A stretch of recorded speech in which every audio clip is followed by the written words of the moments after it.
నిన్న నిన్న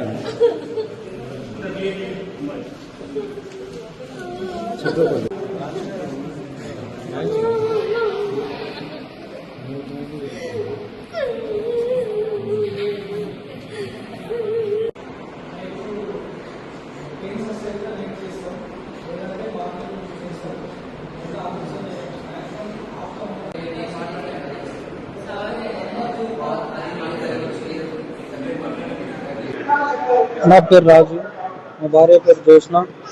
సుదేపల్లి గ్రామం మాది, మండలం పేడపల్లి, జిల్లా జగిత్యాల.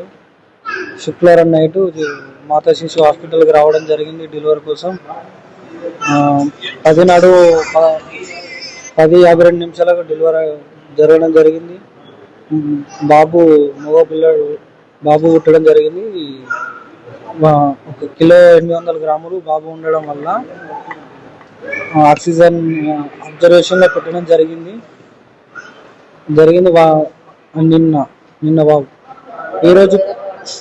ఈరోజు అడగనికి పోతే Sai Kumar sir doctor breathing అందుతలేదు, అట్లనే ఉంది, పుట్టిన బాబు ఎట్లున్నో ఇప్పుడు అట్లనే ఉంది, వేరే హాస్పిటల్ పోవాలని తరలించాలని చెప్పిండు.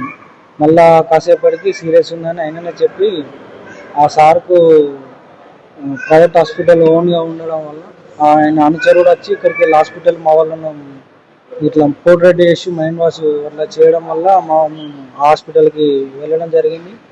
సారు మళ్ళా గంట తర్వాత వచ్చి ట్రీట్మెంట్ చేసిన తర్వాత ఖర్చు ఎక్కువ అవుతుంది, ఇతను స్తోమత అయితే ఇట్లా వేయించండి, లేదంటే కరీంనగర్ గవర్నమెంట్ హాస్పిటల్కి రాస్తానంటే అతను స్తోమత లేదని చెప్పడంతో డాక్టర్ నిర్లక్ష్యం వల్ల నా కొడుకు చనిపోవడం జరిగింది.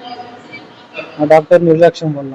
అదే ఆయన కొడుకుకు ఆయన బిడ్డకి ఏమన్నా ఇదే ఇట్లా నిర్లక్ష్యం చేస్తాడా ట్రీట్మెంట్, అసొంటి డాక్టర్కి ఉద్యోగం ఇవ్వకూడదని గవర్నమెంట్ హాస్పిటల్లో కోరుకుంటున్నాను.